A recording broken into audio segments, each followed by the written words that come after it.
Okay, so we are first going to hear from our three honorable mention winners, and we're just going to go in alphabetical order.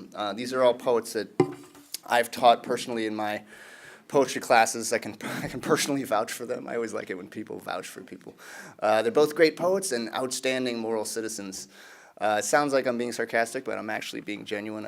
I don't know how to say genuine things without sounding half sarcastic, and all my students know this about me.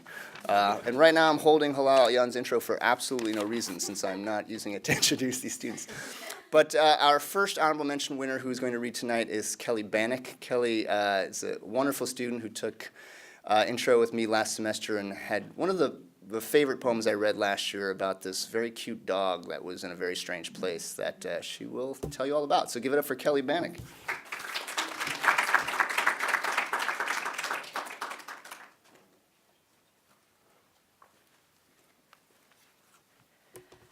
All right. So hi, my name's Kelly. I'm going to be reading you my poem Recess '06, which is about one of the more bizarre experiences of my childhood, in which my best friend and I stumbled across a dog in the bathroom of our elementary school and locked it in a closet for the rest of the day.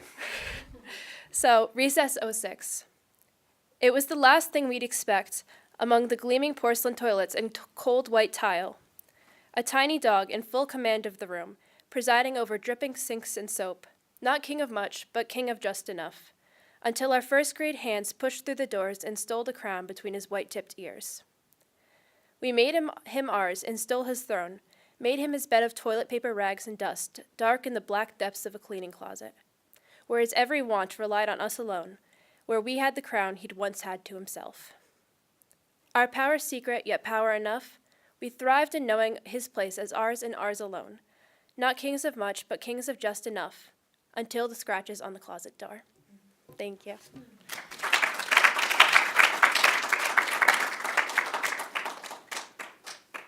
Thank you. I don't know if I should feel bad for that dog or not. Like it's it's such an adorable poem, and then at the same time you're wondering, is there torture happening here? What's so I like the undercurrent of darkness. Our next honorable mention winner is Anna Ciccarella, who we're all waiting for beautifully and patiently. Anna is a writer who's taken both intro and advanced poetry with me this semester, or this whole year, actually. She's gotten a healthy dose of Jason Koo, for sure. Writes some of the most beautiful poems about nature that I know of, and this is spoken as someone who generally hates nature poems. So the fact that you make me love your poems is definitely saying something, and it just has a real gift for imagery. So give it up for Anna Ciccarella.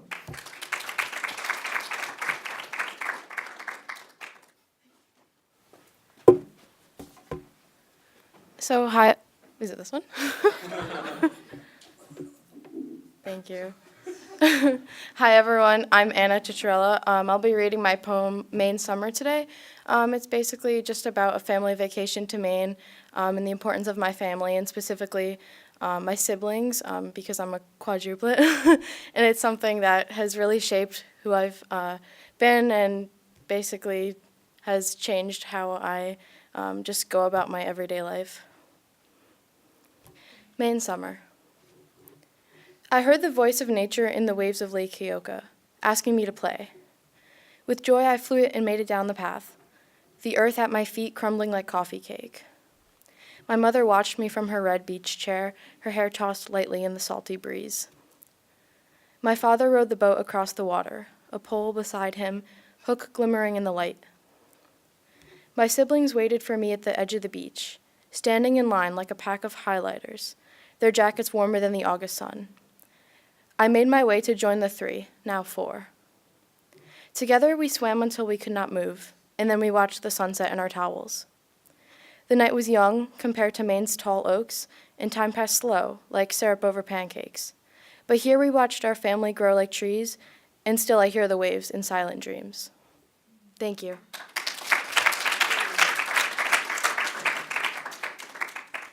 We are on to our third prize winner, who is Michael Fernandez, who's been doing fabulous work, not only for my classes, but for other classes in the English department. Another very bold, risk-taking author, not afraid to wade into any subject, I remember, I feel like this winning poem you wrote after Javier Zamora visited, right? And you asked him a question about whether it was okay to use Spanish in a poem, and he was like, fuck yeah. And then you wrote this poem, and I was like, that is amazing that he took that moment and just took that, basically that sanction or the permission from Javier and went with it. So big congratulations to Michael. Give it up for Michael Fernandez.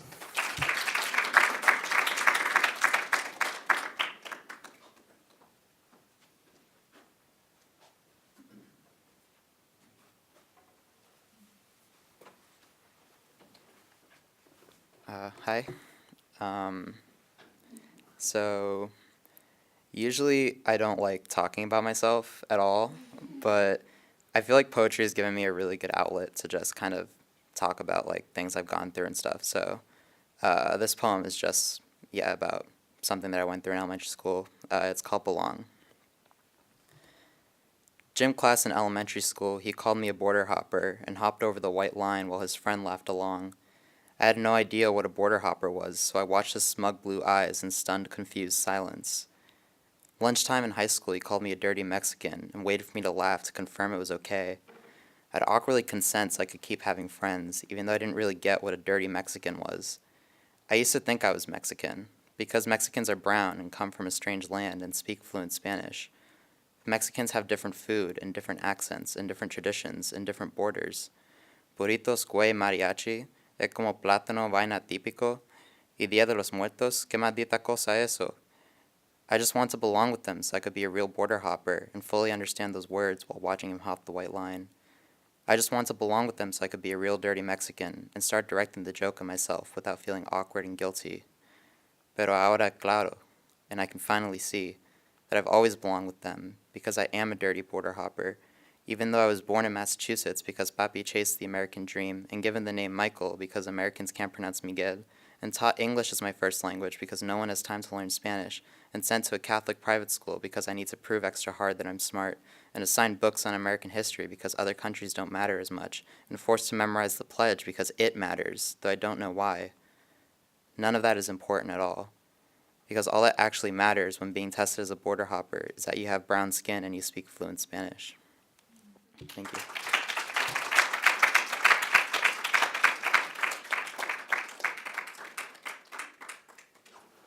Thank you, Michael. It's amazing to hear these poems again. It's like the greatest hits come back.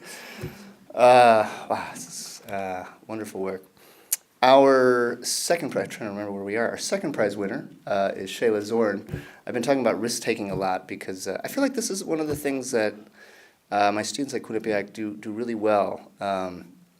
They're really brave and bold, and they take chances. And probably no poetry student I have sums that up better than Shayla, who really just does not care what you think. If you think something cannot be written about, she will just, I'm going to go write about it right now. But I think like to stress like the boldness and the bravery of what you do. Like every time I read one of your poems, it just floors me. And it's not just about the boldness and bravery of the subject matter. Like you just write the hell out of the poem. I mean, the poems are just amazing on the page too. So big congrats to you. Give it up for Shayla Zorn.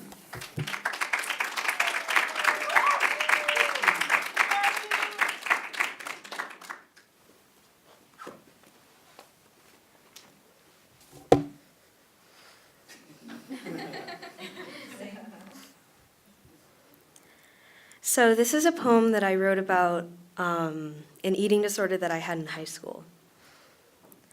Addressed to the skinny girl inside me. I've written you too many detention slips summoning you to the principal's office because you call fat girls mean names. And by fat girls, I mean your reflection. And by your reflection, I mean me. I've always been a clean freak, even though my room is a mess. You drive me insane, skinny girl, because you make me feel dirty whenever I get undressed.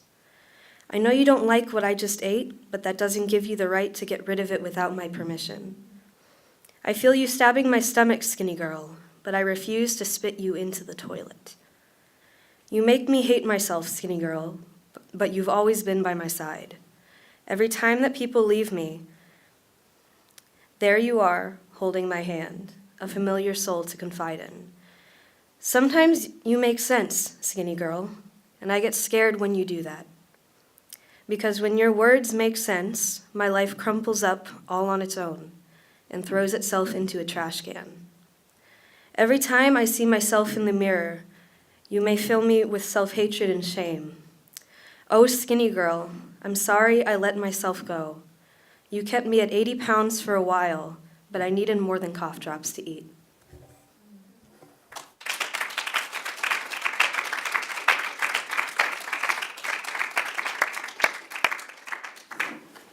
Thank you, Shayla. Amazing.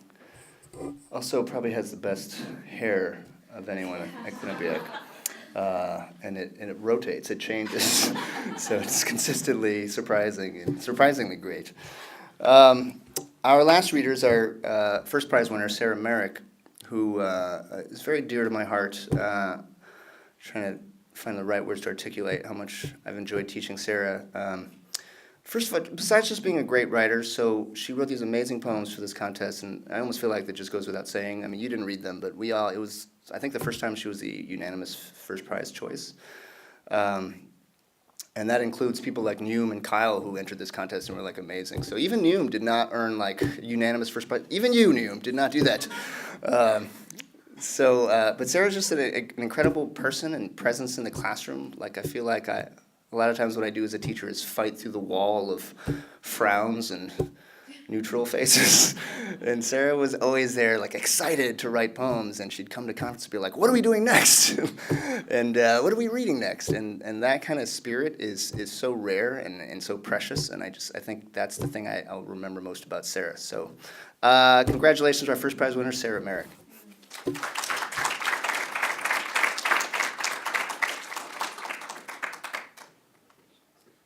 Hello, everyone. So I get to read 3 poems. The first one has an interesting title. It's called Put a Jukebox Next to My Couch. I guess one thing about this poem is I can read it being annoyed, and I can read it being motivated. So I guess you'll see which one you get here. So put a jukebox next to my couch. I stepped on a leaf today. It crinkled as I applied pressure, then cracked along the center as I squished it. I'm sorry to the leaves and the ants, the spiders and the dandelions. Earth is too full for you. I kill you, yet I don't feel it. So full of small things I can't keep track of. Guides are senseless in a world like this. Nothing should be followed in a world this full. Paint my kitchen walls yellow, the cabinets in microwave green. Put a jukebox next to my couch, the side table in the garage. No, get rid of the couch too. A giant beanbag there instead.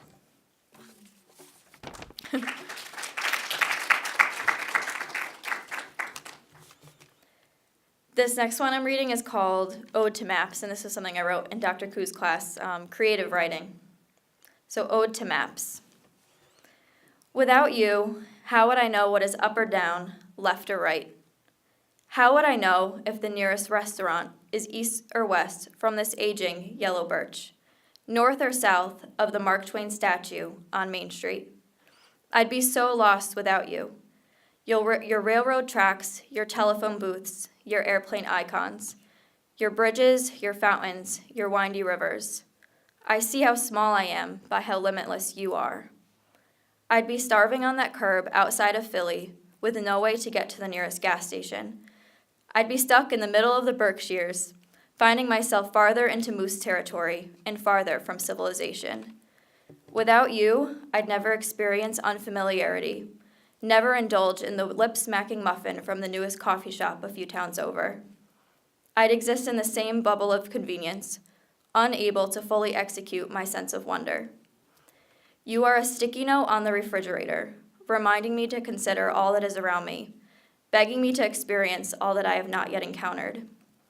You urge me to hop in my Toyota Highlander, cruise down I-91, and convert that park and recreation icon into a complete garden. Acres of formal gardens, recreational facilities, walking loops, and peeing dogs. You are my conscience, providing me with a cold, unforgiving heaviness when I lie in bed for an hour too long. From man-made monuments to nature's untouched terrain, you have it all.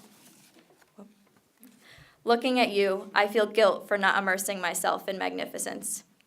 You are the glass half full, never depicting the colonial house that went up in flames, the abandoned buildings from failed businesses, or the dead animals, or the dying men, or the busted up cars from accidents. You see the world in all its glory, full of rocky waters, twists and turns, and the highest peaks, the way we wish we could.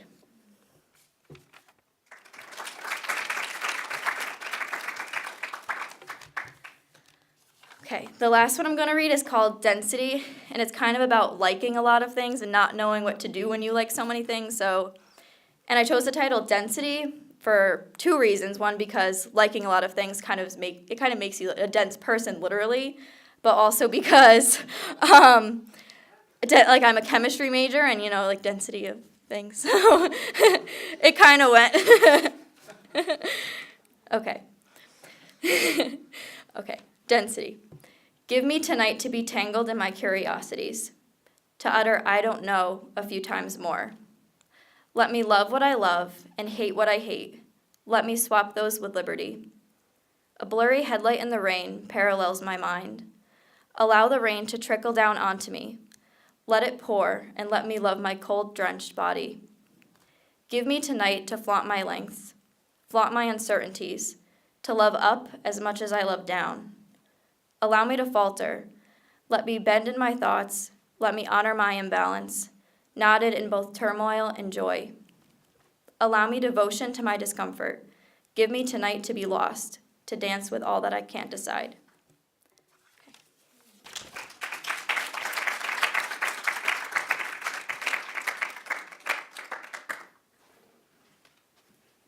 Thank you, Sarah. To dance with all that I can't decide. Amazing. One more round of applause for Sarah, for Shayla, for Michael, Anna, Kelly, and Avery. I was trying to remember all the names. I got them all right. Fantastic work. You give me hope. You truly do. Especially in this day and age. And I feel like every year I teach, it might not look like it, I know, because I still get carded, but this is my 20th year teaching. And yeah, did you say Jesus?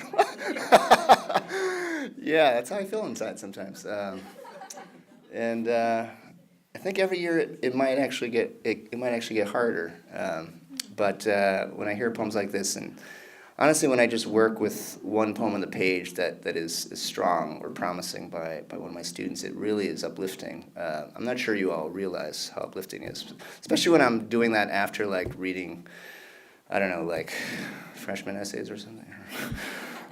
Not that those are always terrible, but definitely reading the poems is spiritually uplifting. So I thank all of my students in here. So we're going to hear from Hala Alyan. We're going to have a special treat. And I wrote something special for you, so I feel excited to read this too. Hala Alyan joins us tonight from Brooklyn. She is a Palestinian-American writer and clinical psychologist, author of the novel Salt Houses, winner of the 2018 Arab American Book Award in Fiction and the 2018 Dayton Literary Peace Prize, and 4 collections of poetry, including most recently The 29th Year, which many of you in the audience have read. There are the poets you admire, there are the poets you like, and then there are the poets you adore. And Hala Alyan, for me, is one of the poets I adore. She's the kind of poet who has you hooked from the first sound of her voice. I remember when I first watched one of her YouTube videos at the recommendation of a friend and stopped everything, thinking, what is this? She turns everything into aria, even the worst, the most shameful, the most destructive sides of ourselves. There's something dangerous in that, of course, and she's aware of the danger, but still pours it on, which somehow makes her spell even more powerful. I did it like America, she says in one poem. What wasn't mine, I took. Ambulance lights, red as peppers, 2 years starving on bread and lemon water, me at the door of somebody's wife pulling electric bills from my purse. And in another, we all become our worst stories. This is mine. I went back for more. Nobody made me do that. I just hated being ignored. That's the part I leave out. I couldn't forgive him, so I apologized instead. When I think of the lyric poem, what I want from it, what I want it to return me to, I think of Hala's work, the long, dark ache at the heart of it, uncovering the truth with an almost unbearable recognition, as she does in ordinary scripture. In the end, we remake love over and over, like unwed atoms, into forgery, into need, busying our hands with forks, unmade beds, the magnolia trees. Whatever quiet is the one we can bear. She knows there's always a darker than the dark you know, and she keeps plumbing that darkness, working by the hourglass, writing songs so that someday you may sing. Give it up for Hala Alyan.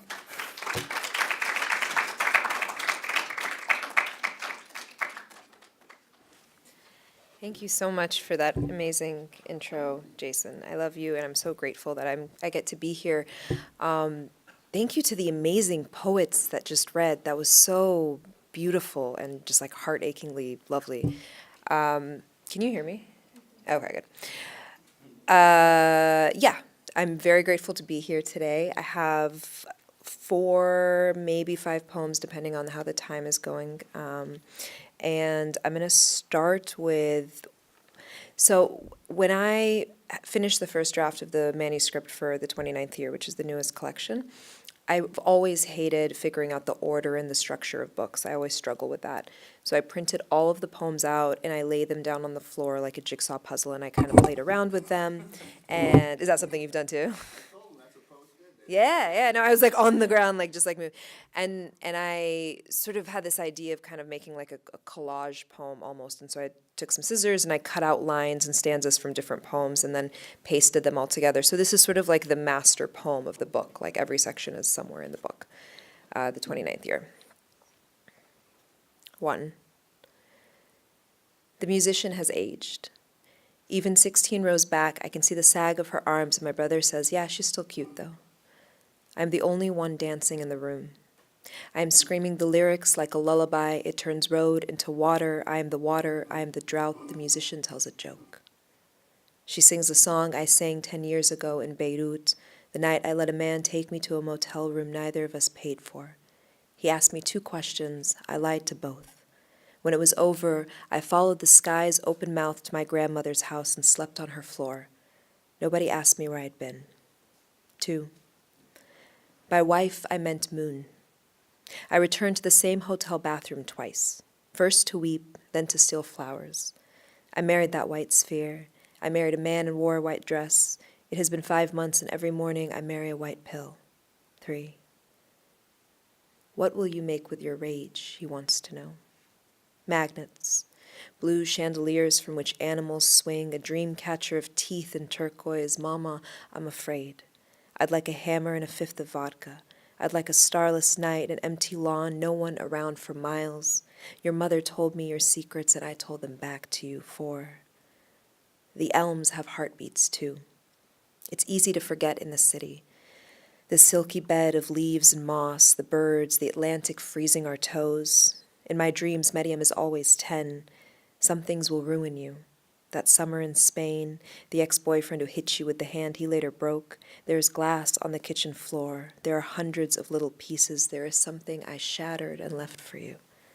5. What do we know of Oklahoma? The flatness, the tyranny of a wind falling in love with itself.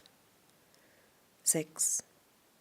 My uterus bleeds from Athens to Istanbul, and the moon is a spider tracking its white mud across the sky. I love you in the Spanish Sea. I love you in the French car. I can't dance, Johnny says, but that night he wove me across the nightclub like a comet. 7. I want a heaven with furniture my grandmother will love. Mozart in the background, a single plant that blooms the same purple flower over and over, and when she asks its name, we will tell her Fatme. 8.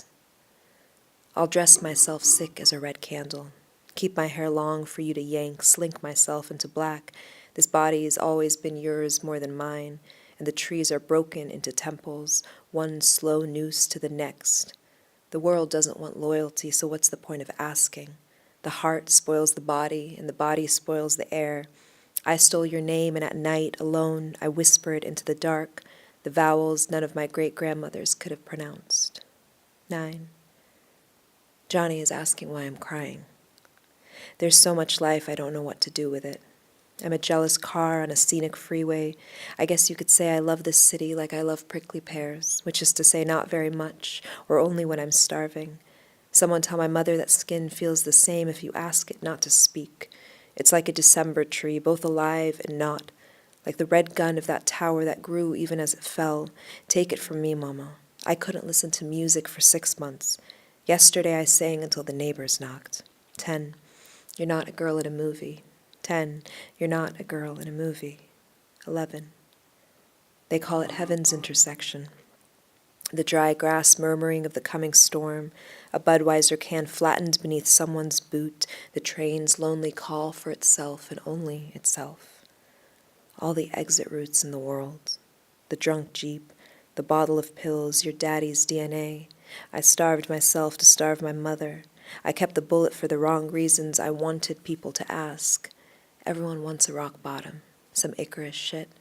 But the truth is some holes keep going, deeper, heady, one mistake becomes 3. There's always a dark darker than the dark you know. 12.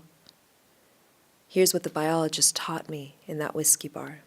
If your ancestor dies in a mudslide, you learn to run. We inherit everything, especially questions, and maybe I was wrong. You wanted me thin, so I ate. You wanted me sober, so I drank. And when something pressed against me, I took it fast. You see, I love Florida because it's prehistoric. I love strip clubs because they can be honest. You said my name like the prettiest cake in the deli glass display. Hala, Hala spoke the please into my hair, the army that made you want me. I lied when I said I loved Philadelphia. Really, I just loved the idea of a place so old it only knew how to tell the truth. 13. To possess the sunset, you must first possess the storm. Texas big and specked with sable, navy green, the first raindrop fat as a tulip. It's been decades since the kleptomania, Baba's wallet, a tennis bracelet someone forgot on the bathroom sink. But there endures the sense of something criminal in my pocket, a loan I never paid. I keep the 17 houses. I keep the baby teeth. When I was much younger, I heard a woman in a Midwestern diner sigh, 30, honey, can you believe it? I couldn't. I can't. It was a day. Someone died. My mother lied to me about her mother, and I ate ice cream until I felt sick. 14. The dream where I pull their bodies from the lake, kiss them until they speak again. You see, the wound will tell you everything you need to know about its repair. And what is love if not falconry, tugging the humble out of something wild? A woman takes her sorrow to the river. A woman drowns it, pale feathers and all. A woman explodes herself. This is the place inside us, the cool guest house of dust and glass, the puckered streets of Gotico where we sang.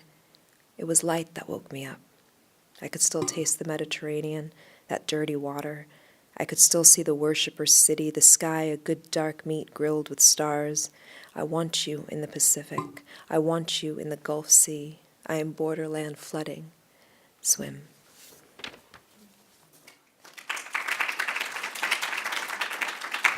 Thank you. All right.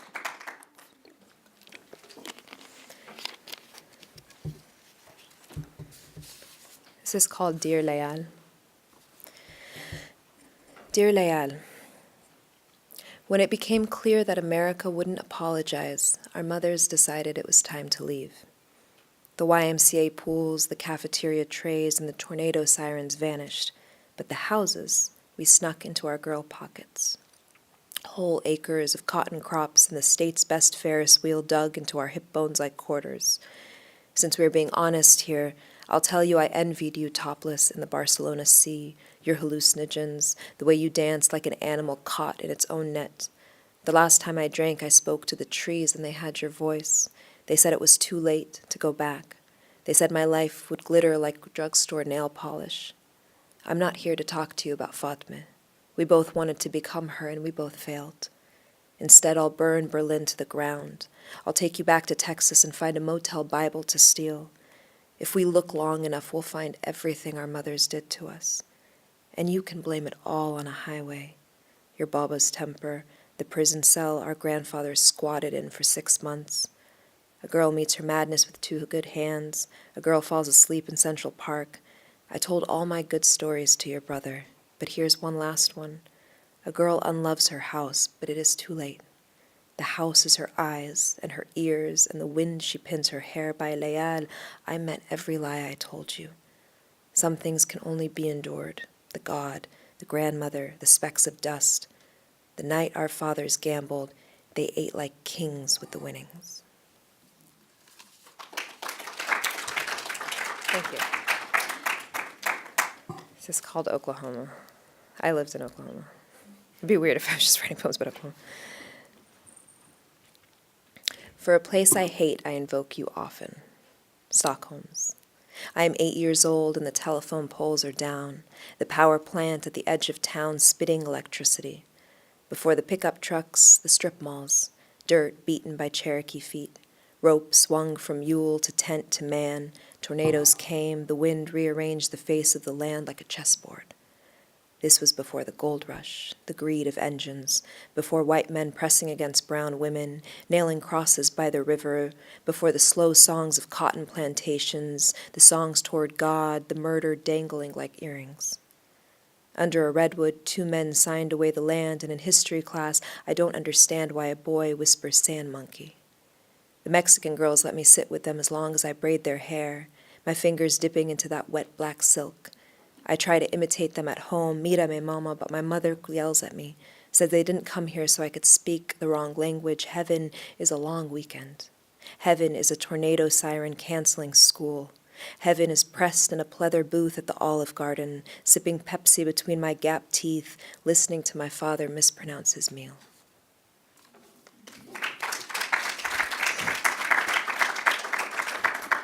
So this is, I think I'm going to read this.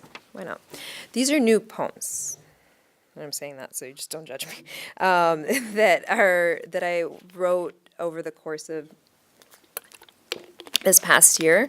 And I sort of did the same thing that I did with that first master poem that I did. I was kind of like taking little bits and pieces to play around with. So each section is something that I wrote in the corresponding month of this last year.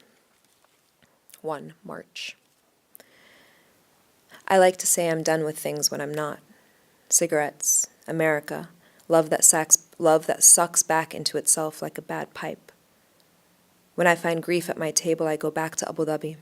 That hot day in December as I ran down the beach, the sand heavy as a new language beneath me. Today I watched my uterus light up the radiologist's face in the dark, her eyes searching for something she wouldn't find. It's empty, she finally said. But of course I could see the beach in the sonogram, the sun, the rain that first day in Mexico. Most days I dream of milk and school bells. I pretend I'm already 5 years away, but then I remember the desert that becomes a beach, how I was nobody's wife then, just as I am nobody's mother now, how I am alone with my grief and my sanitary pads and my bismillah, how being alone isn't the same as love, but isn't different, not exactly. 2 April. We rev up with the tulips. Wayward engines, and I want it all. Red meat, dance floors, things that happen behind closed doors. I count some nights. Lungs, ovaries, ears, 1, 2, 1, 2. The new dog sleeps on top of me, her fur soft and musky against my mouth. Everyone seems to be happy. The subway music, the street fairs, and I'm sending those texts again. Of course I regret cutting my hair. I knew I would. And yet, there are things we do to remind ourselves of doing them. The rain, a memo against my bare neck. Me at 11, 19, 24, him in the back seat, him in Tripoli, under the Hamra apartment, in Philly, in parking garages in winter. All the good love I left to spoil. And yes, I don't want it if it's ready. Yes, I take the long way home. Yes, I'm afraid all the time, and amen. 3 May. Thursday, and he's singing in the kitchen, and I'm ready to fight everything. The rosemary plant splaying her branches pornographically across the kitchen table, the apologetic snow, my mother's text about lemons and what we do with them, the dog napping in a pool of sunlight. The floors belong to me, like the dog, and the hands, and I'm soft in the belly now, not ashamed, but I should be. If my mother asks, this was never about fairness. I wanted something and my body did it. And what I see when I go quiet, Maryam, is the sonogram, the poked out vein, my body gone feral on the L. I whimper and nobody gives up their seat. Anyway, the dog has moved on to the rug, and Nadia leaves me a voicemail for Mother's Day. The warmest day this month will be on Saturday, and all along the park the flowers will peck their yellow through the sidewalks, and I will call it joy. 4 June. If I knew what to miss, I'd miss it. Lipstick, ancestors, low light, it is midnight. The lavender clock tells the time of another city where the children are, where the moon is a bright coin, where the moon is a calla lily sliced at the neck. I'm always saying my name twice, spelling it out like an address. If I knew what to miss, I'd miss it. Almond trees, the painted door. I've always been like this, wanting and lying about it. 5 July. Inside the MRI machine, I am white where it matters. In front of the camera, I am an egg, a cobweb. When my mother calls me halul, I pretend not to hear. Here, I am a resume. Doll, gown of paper, checklist, piss in a cup. I was afraid of my body, but not anymore. Now there's respect. This bitch, pantyless, humming louder than the machine. I'm white when asked to be. Storyboarding my own grandmother into a poem. Here I am, meet cute between egg and song. 7 August. The rain falls on the island. The fog lifts and returns. I will never not love him. 7. I can't count Roman numerals. September. I like to measure a good year in men. Poems. Supermarket Peonies. We'll likely never meet again because this world isn't as small as Beirut, but I still buy that white dress from Forever 21. Still swan down Fifth Avenue, waiting for you to whistle out that one good song so I can turn with my empty hands in deja vu, with my mouth like a sour fruit left too long on the branch. 8 October. In the back seat, in the taxicab speeding across the Brooklyn Bridge, I spot the river, white foam. The glimmer of a season returned. Twice I've missed Santa Fe this year, and I keep drawing swords from the card deck. It's time for airports. Time for spelling my father's name, for the weather turning, and I still watch movies pretending I'm in them, not in the river shot, not in the prop cafe. I send voice notes to Syria, cooing about the heat, telling Fatma's little sister I'm praying for her, but most nights I fall asleep before I start the Fatiha. I practice Arabic verbs in the supermarket, Nadia. I braid Jerusalem into dinner parties. I wax my thighs and armpits. I'm smooth as an evidence bag. 9 November. In Meme's house, it was always fried meat and never enough salt.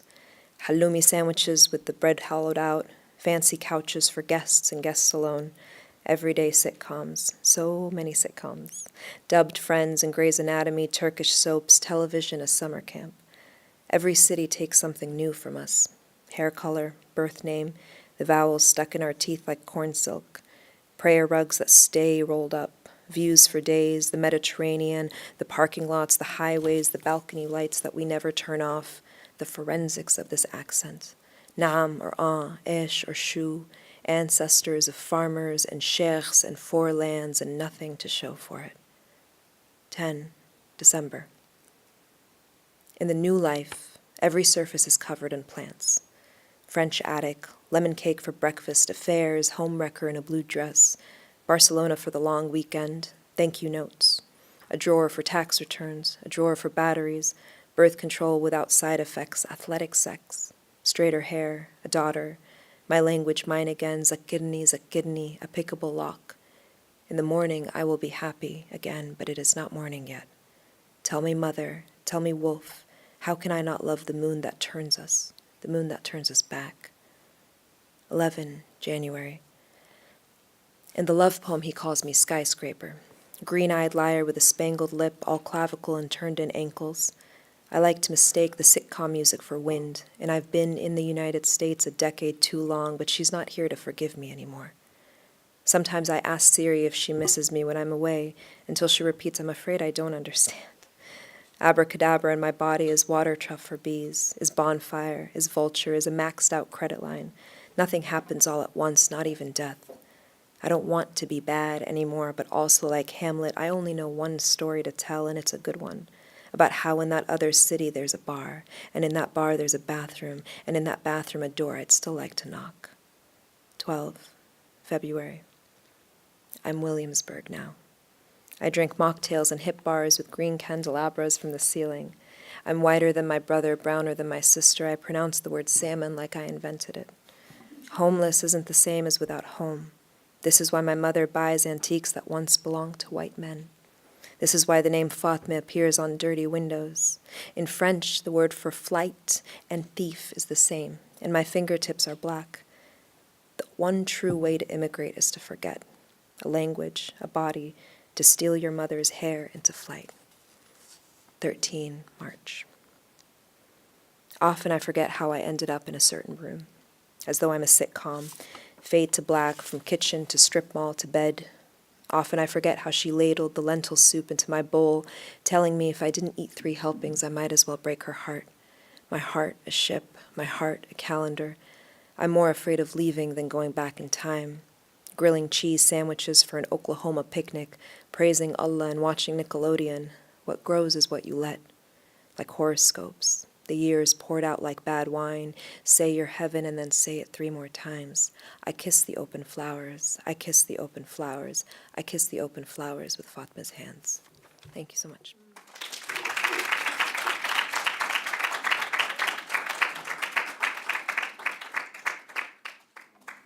Oh, that's right. Sorry, Q&A. Sorry. I'm like, bye. See you all later. Does anyone have any questions?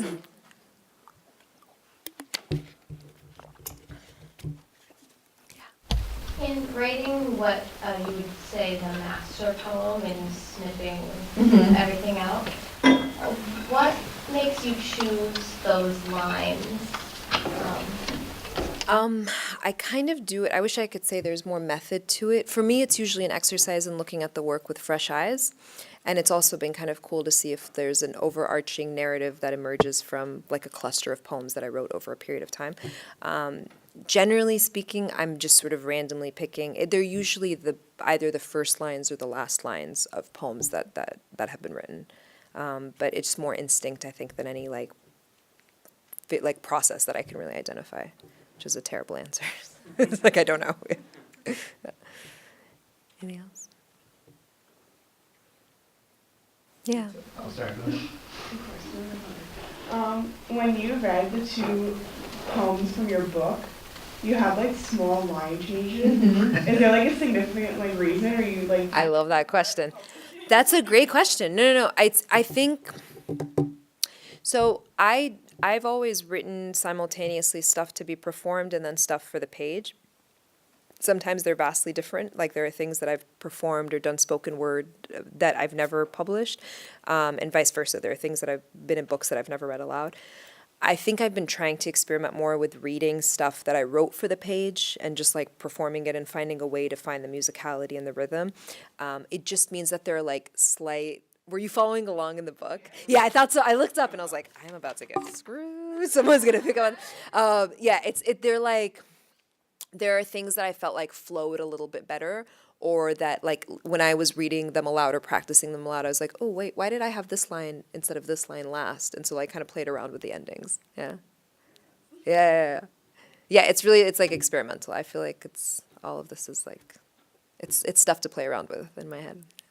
So how do you feel about the form of a book? Because some of my students are putting together these chapbooks, right? So it seems like for you it's very fluid, and you're almost frustrated by the fixedness of a book form that has to be in a certain sequence, sections and things like that. Yeah, I'm not very good at that. I think to be honest, every editor I've had, I've sort of been like, do whatever you want with this, like order it the way you want to order it. Like for the 29th year, I think the narrative works really, really, really well with the order, and I can take 0 credit in that. It's because my editor like really sat down and like did a lot of work around that.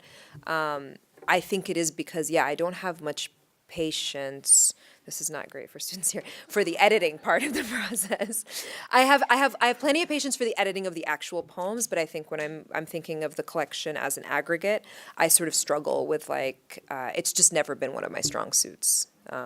Which I think is like, I talk about this because I teach poetry as well, and I talk about this with the students where it's like, it's good to know what your strengths are, and then it's also good to like outsource the things that you know don't come naturally to you, like find reliable readers, like create like a writing workshop of your own, like listen to your professors, like turn to other people to help you. Like you it's good to identify the things that come naturally to you, and then the things that you kind of struggle with, it's like there's no shame in asking for help around that.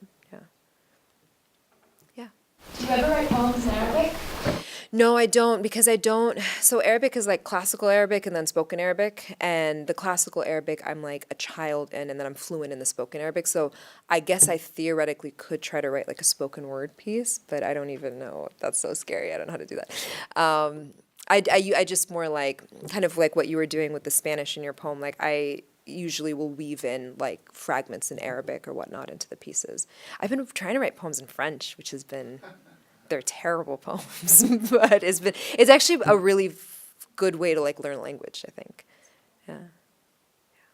Why do you learn French? I kind of spoke it when I was in Beirut because this is a funny story. Well, I don't know if this is funny. You're about to find out if it's funny story or not. Because Lebanon was occupied by the French, so they still teach French in a lot of the schools there. So I had done 2 years of French and went in to be evaluated at a new school because we changed schools all the time. And the French lady was like, how many years? It was like this spoken interview, like, how many years have you taken French? And I was like, 12 ans instead of 2 ans, which is a small but crucial difference. It means 12 years instead of 2 years. So she was literally like, the interview's over. And she just put me in like the advanced like French literature class. And the way that the schedules were formed, like it was fixed. So for the entire year, I was just with these like native French speakers, like reading Camus, and like it was, yeah. But I learned a lot of French in that year, and then like didn't practice it forever. So now I'm trying to get it back. Yeah. Yeah. Thanks. Any other questions or thoughts? Yeah. When you write a poem, are you thinking like this is for a book, or are you just writing the poem just because you're writing the poem? I'm just writing the poem. Yeah. Yeah. I know. Yeah. Is this like an indirect dig at like coup? You're like. This is a book, you know. Right. Together. Right. Yeah. There's a common theme that I wrote them, but I don't Yeah. That's pretty much it. Yeah, Yeah. that's pretty much it. Yeah. Yeah, no, I feel like, one way to answer that question earlier is like, arrange it by like chronology, like the time in which things happen, or by theme, or by seasons, or by whatever. But yeah, no, generally speaking, I'm just writing what I'm writing, and then we'll deal with it later. I feel like there is a little bit of a like paralysis around thinking several steps ahead when you're still in the writing process. Like if I was thinking about where am I going to submit this to, or how is this going to look it up, I feel like I would really mess up the process. I agree. Yeah, I agree too, Jason. Yeah. So when my book doesn't come out so great, you might. Yeah. You remember this conversation? Just email me. Oh, I got this. Yeah. Yeah.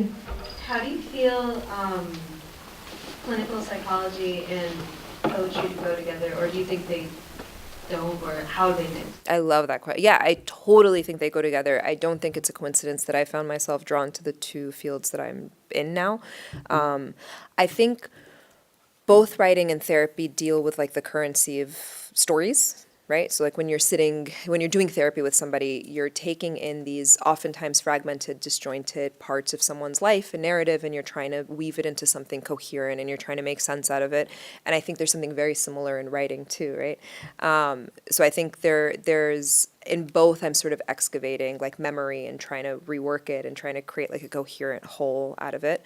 And then I think also just like my training in therapy helped me become a better writer and vice versa. Like they both require you to be attentive and curious and like a little bit of like a little voyeuristic, they both require certain like things internally that you're paying attention to things, you're always asking yourself like what are the motivations or like what are the motives of someone to do something in a certain way. I think you're just like you kind of have to be like terribly curious to do either thing.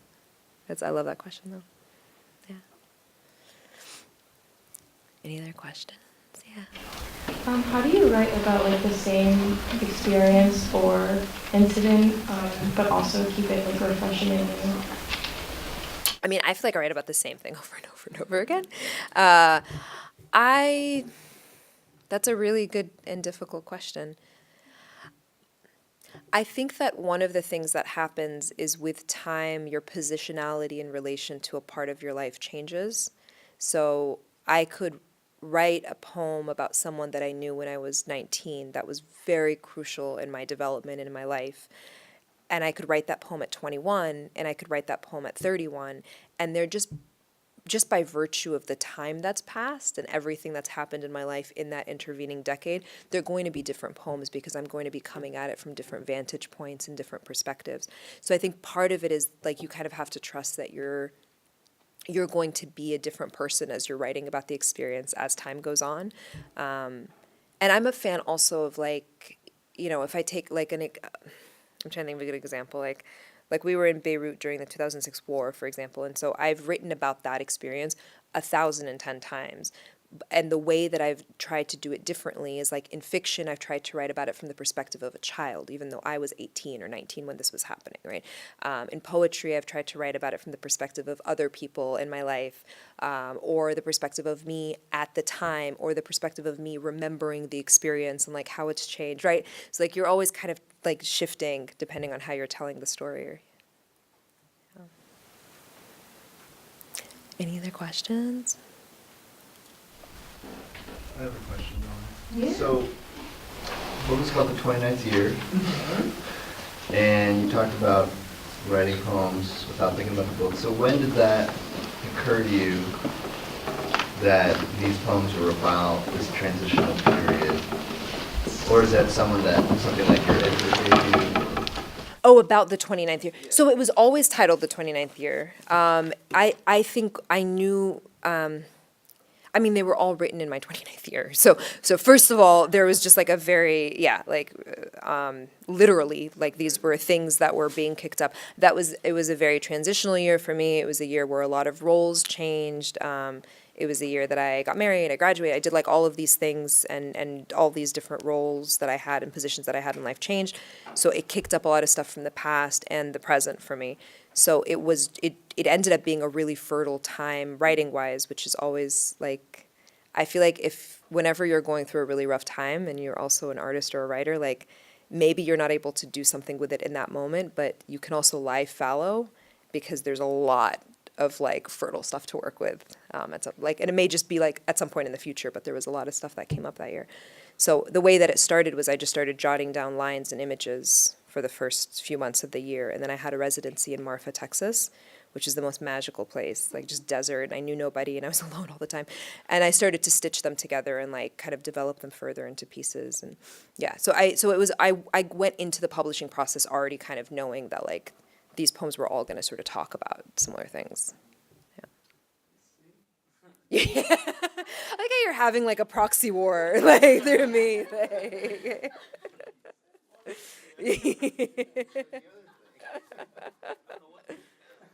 Yeah, I feel like it's confusing. I mean, I think it's also, I will say like, obviously if you've written all 10 or 12 or whatever of these poems in a certain period of time, then they're going to be joined by something thematically, right? It could just be that moment in your life, or it could be the subject matter that you're unpacking. So that's, one for you, but then one for you is like, it is difficult to like write with an eye towards then having it cluster together as opposed to having it organically happen. Well, thank you. You're welcome. Yeah. How do you like deal with the times when you aren't as fertile like creatively? And like, do you feel like you have to try and force things ever, or do you kind of like try not to force things and just let it come? That's a great question. I think I've become more of a subscriber to the idea of the like fallow periods are just as important as the periods where you're writing a lot and you're really inspired all the time. Like right now, I'm doing like the poem a day thing, so I feel okay poetry wise, but like I also do fiction, and fiction wise, I feel like I don't even know what I'm doing. I hate my new idea. I'm probably never going to publish another book again. Like, I mean, truly, like, that's just where my headspace is right now, fiction-wise. I will say with poetry, I tend to trust the process more, I think because I've been doing it longer. So I know that if I don't write a poem for like months and months at a time, it will return and I will be able to write it again. I don't quite have the same trust with fiction, I think because it also requires more discipline. There's less of an instant gratification process with fiction. Like you really have to just do it and do it and do it and do it. And so I generally trust the process and don't mind like times when I'm not super inspired with poetry. With fiction, I write half an hour a day. So it's just like my non-negotiable. And you know what? The half an hours lately have been like awful. But I'm doing it. And that makes me at least feel somewhat productive because I'm like, at least I'm showing up and I'm doing the thing that I say that I am, which is right. So I'm sitting here and I'm writing and it's awful, but at least I'm doing it. And I also sometimes think of it as like you turn on a faucet, you know, sometimes there's like the gross brown water that comes out first and you're like, what is going on in Brooklyn right now? And then it clears out and then you have like the regular water that you can drink. I've been thinking more and more of it that way, that like I don't think you can just skip to the clear water. Like it may just be that like in my experience, you'll just go through periods of time where you'll write things that are sort of meh, but that's a way of like psychically decluttering so you can get to the good stuff. Thank you all. Thank you so much for coming out.